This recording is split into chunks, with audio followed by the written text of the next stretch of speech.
أعوذ بالله من الشيطان الرجيم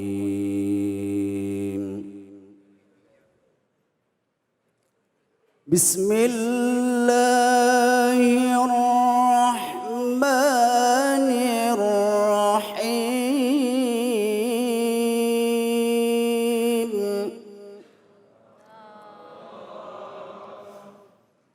وإن طائفتان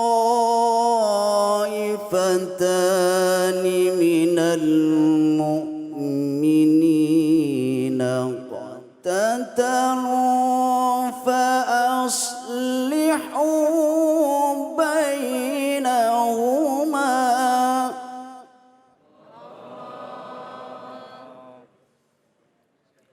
فإن بغت إحداهما على الأخرى فقاتلوا التي تبغي حتى تفيء إلى أمر الله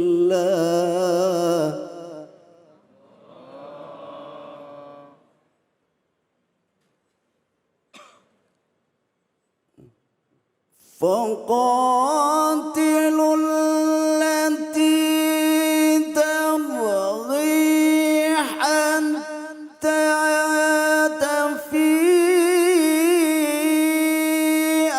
إلى أمر الله فإن فاءت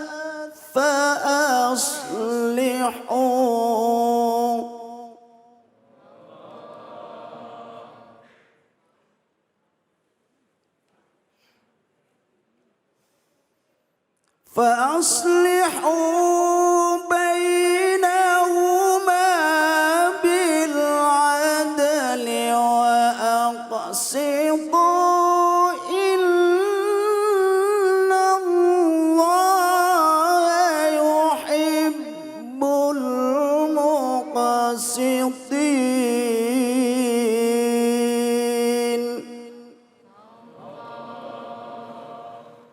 إن الله يحب المقسطين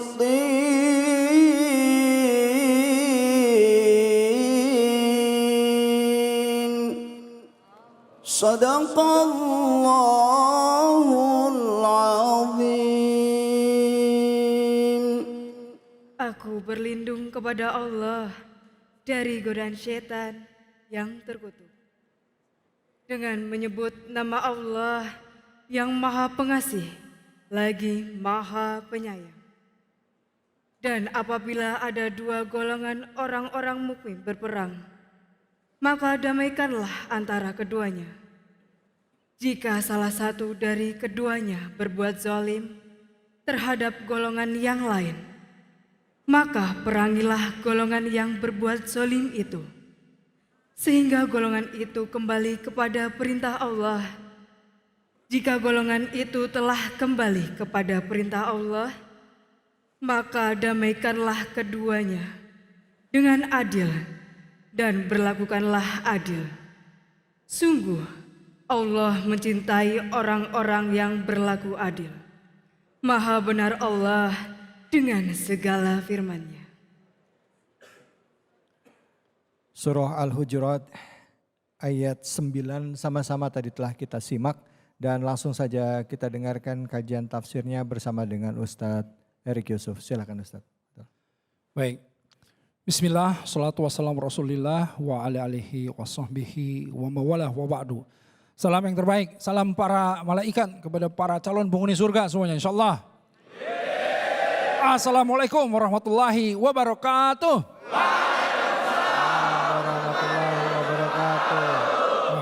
Masya Allah, semangat ya. Nah, kalau kita tadi langsung saja mendengarkan tadi ayat yang dibaca ya surah Al-Hujurat ayat 9.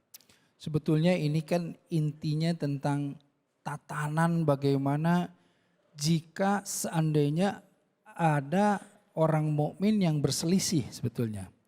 Ya, kalau kita bacakan lagi tadi wa in ta'ifatani minal mu'minina tatalu fa aslihu bainahuma. Nah, ini perintah Allah. Dan kalau ada dua golongan ya dari mereka yang beriman berperang atau berselisih ya atau bertengkar. Nah, di sini fa aslihu diislahkan. Dalam konteks islah itu kan sebenarnya diperbaiki. Artinya didamaikan Allah itu. Sebetulnya inginnya mungkin kalau waktunya lebih panjang dibacakan yang ayat ke-10-nya. Karena 9-10 ini sebetulnya tidak terpisahkan. Apa yang ke-10-nya? Innamal mu'minuna ikhwah, ya kan? Fa aslihu baina akhawaikum wa taqullaha la'alakum tarhamun. Jadi intinya di ayat yang ke-10-nya orang-orang yang beriman itu sesungguhnya apa? Bersaudara. Ya, jadi ayat yang 9 tadi menegaskan bahwa jika seandainya ada orang mukmin yang berselisih, ya, bertengkar atau ada dua golongan yang bertengkar berselisih tentang hal apapun, maka islahkan, fa aslihu. Jadi damaikan, perbaiki hubungan mereka itu. Ya, jadi kita tuh wajib memperbaiki ketika kita melihat ada dua orang, teman kita, sahabat kita atau dua golongan di antara orang-orang mukmin yang kemudian berselisih, kita harus damaikan. Kenapa? Karena ditegaskan oleh Allah di ayat selanjutnya yang ke-10 bahwa yang namanya innamal mu'minina ikhwah, bahwa yang sesungguhnya orang-orang mukmin itu bersaudara. Nah, di sini kalau kita lihat asbabun nuzulnya itu kan sebetulnya banyak riwayat, ada beberapa riwayat, tetapi salah satunya ketika Rasulullah SAW beliau mendatangi satu kaum, ya di sini ada namanya Abdullah bin Ubay, ya dari suku Khazraj. Nah, ketika mendatanginya itu beliau menggunakan keledai. Nah, kemudian Abdullah ini menyatakan bahwa aduh, ini keledainya itu bau sekali, jauhi aku dari keledai yang bau begini, begitu. Kemudian salah satu dari rombongan Rasulullah SAW, ya, ini menyebutkan dari Ansor bahwa, sesungguhnya bau keledainya Rasulullah SAW itu lebih wangi dari bau badanmu gitu. Wah, berantem mereka, ya. Nah, ini kita harus pahami bahwa dahulu kenapa orang-orang Arab jahiliyah itu disebut jahil, ya, itu karena mereka itu seringkali sangat emosi, ya, tidak bersabar, tidak kemudian bisa menahan kalau seandainya ada kemarahan. Jadi hanya dengan bicara seperti itu mereka bisa kemudian berkelahi, dan berkelahinya bukan hanya orang yang satu dengan dirinya. Jadi ketika tadi bicara tentang masalah bau keledai saja, ya, ketika kemudian disanggah oleh salah satu yang rombongan Rasulullah SAW, yang dari suku Khazraj itu membela Abdullah bin Ubay tersebut. Kemudian apa? Kemudian mereka berkelahi dengan menggunakan pelepah kurma, dengan menggunakan terompah, menggunakan tangannya. Kemudian jadi semacam berantem tawuran lah begitu.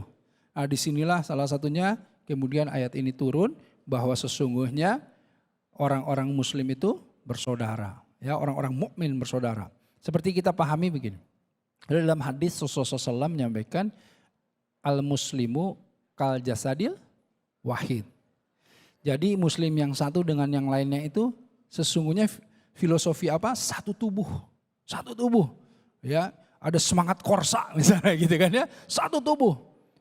Kenapa? Karena kalau ada satu saja dari tubuh kita, ya, yang sakit, semua akan merasakan, ya kan? Misalnya ini kalau tentara-tentara saya lihat gagah-gagah semuanya, ya. Betul enggak? Tapi kalau dikasih bisul, segagah ini pun bisa demam, betul enggak? Kalau bisulan, coba. Ada yang kalau sakit gigi terus kemudian tidak terasa, tetap kalau sakit gigi bisa terasa, bisa kemudian enggak fokus, betul enggak? Jadi artinya apa? Kal jasadil wahid itu kalau Satu saja walaupun kecil gitu ya, bisul. Tapi kalau misalnya itu mengganggu, itu bisa kemudian demam, bahkan satu tubuh merasa sakit. Nah karenanya konsep filosofi satu tubuh itu Rasulullah SAW menyampaikan apa? Al-muslimu kal jasadil wahid. Jadi kita ini dengan saudara kita, misalnya nih sekarang Palestine misalnya, ya saudara kita sedang kemudian menderita, kita bisa merasakannya gitu loh. Ya, kawan kita, saudara-saudara kita yang terkena musibah dan lain-lain, satu tubuh gitu. Nah apalagi kalau Rasulullah SAW juga dalam kesempatan lain menyampaikan bahwa al-muslimu ini kalbunyanin yasutu bolum ba'do. Muslim yang satu dan yang lainnya itu ini seperti bangunan yang kokoh kata Rasulullah SAW. Berarti kalau bangunan yang kokoh, antum ini seragamnya aja sama kan. Tetapi karakternya, divisinya boleh jadi berbeda-berbeda ya kan. Tugasnya beda-beda. Nah kalau ini kita satukan, dia haruslah seperti benteng yang kokoh. Benteng yang kuat. Ya, apalagi kalau tentara itu bisa bela negara, menahan dari segala sesuatu gangguan ya terhadap negara kan begitu. Harus kokoh, harus bisa seperti benteng yang kokoh. Karenanya jika di antara kalian, jika di antara kita ada yang berselisih, fa'aslihu. Maka apa? Perbaiki. Maka apa? Damaikan. Ya. Nah, disinilah kenapa ayat ini kemudian muncul. Artinya apa? Artinya agama Islam itu mempunyai sebuah konsep di mana poinnya adalah tatanan keteraturan ya antara muslim yang satu dan yang lainnya mengenai permasalahan hak kok ya, yang hak dan yang apa yang menjadi kewajiban mereka semuanya ini harus mereka pahami agar supaya tidak terjadi perselisihan. Ada tatanan yang mengaturnya. Di sini poinnya adalah bagaimana agar supaya umat mukmin ini tidak masuk ke dalam perpecahan, tidak masuk ke dalam permusuhan, ya, tidak masuk ke dalam percerai-berai, tidak masuk ke dalam fitnah, namimah, adu domba dan lain-lain. Kenapa? Nah, ini menarik. Dari ayat yang sebelumnya, itu juga yang menjelaskan tentang permasalahan hoax. Jadi ayat yang sebelumnya ya ayyuhalladzina, ini di ayat 6 ya, tadi kan 9. Kalau di ayat 6-nya membahas tentang ya ayyuhalladzina amanu in ja'akum fasikum binaba'in fatabayun. Jadi artinya orang beriman jika datang kepadamu orang-orang fasik yang membawa berita itu harus diklarifikasi. Jadi ini menyambung sebetulnya dari ayat yang sebelumnya, dari ayat 6 membahas tentang masalah ada berita yang harus kita klarifikasi, harus kita tabayun terus.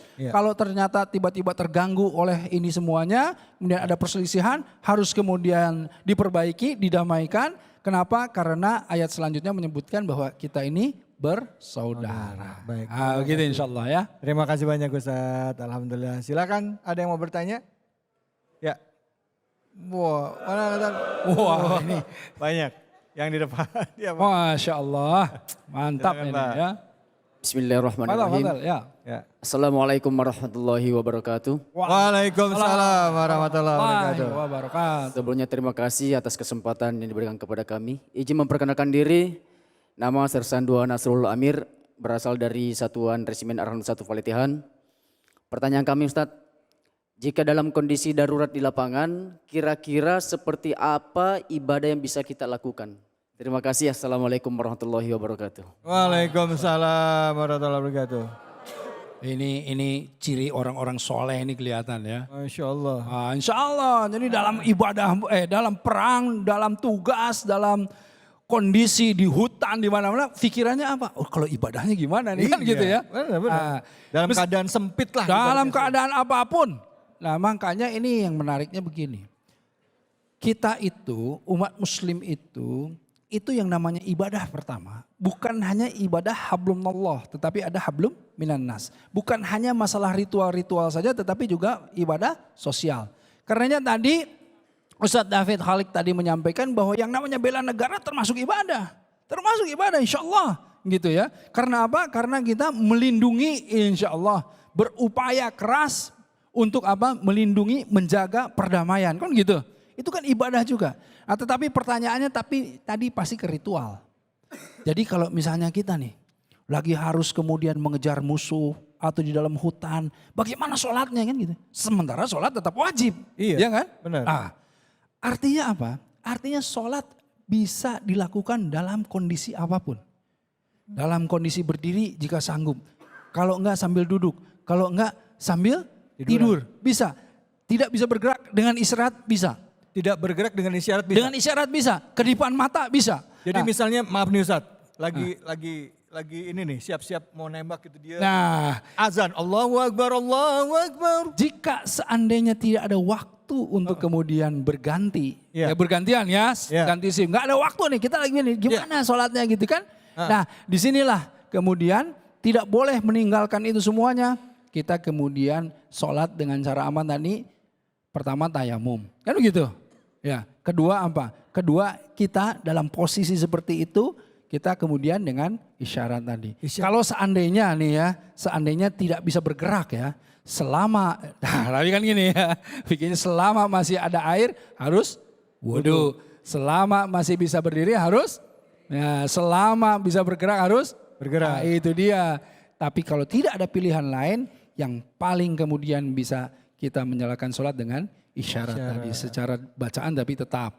Ya. Ya, nah ini sering kali ditanyakan kenapa? Karena banyak yang kemudian dalam ya rimba, di dalam hutan dan lain-lain kan permasalahannya banyak sekali. Ya. Apalagi harus siaga. Nah karenanya kalau saya dengar dari kawan-kawan tentara itu biasanya bergantian. Kecuali ketika mengejar satu target. Oh, ketika mengejar satu target kan saat waktunya karena bisa kemudian dijamak ya, ada rukshoh. Waktunya di situ. Istirahat itu istirahat untuk sholat. Ya. Iya, jadi bukan istirahat untuk leha-leha. Makanya dahsyat sekali nih para pasukan kita ini ya. Jadi istirahat itu bukan istirahat untuk leha-leha, tetapi istirahatnya mengambil untuk waktu sholat, digunakan atau dimanfaatkan untuk waktu sholat. Oh, Masya Allah. Masya Allah, baik, terima kasih banyak Ustadz. Nih jadi tadi Pak ya, kalau ini ada ibadahnya tadi, ibadah wajibnya tadi ya. Ibadah mahdhahnya misalnya sholat ya tadi bisa ada rukshoh, ada kemudahan ya tadi bisa pakai isyarat. Kalau memang nggak bisa gerak. Baik, kita akan lanjutkan lagi bahasan kita mengenai bela negara akan semakin dalam dikaji. Jadi jangan kemana-mana, tetap di sini di Cahaya Hati Indonesia.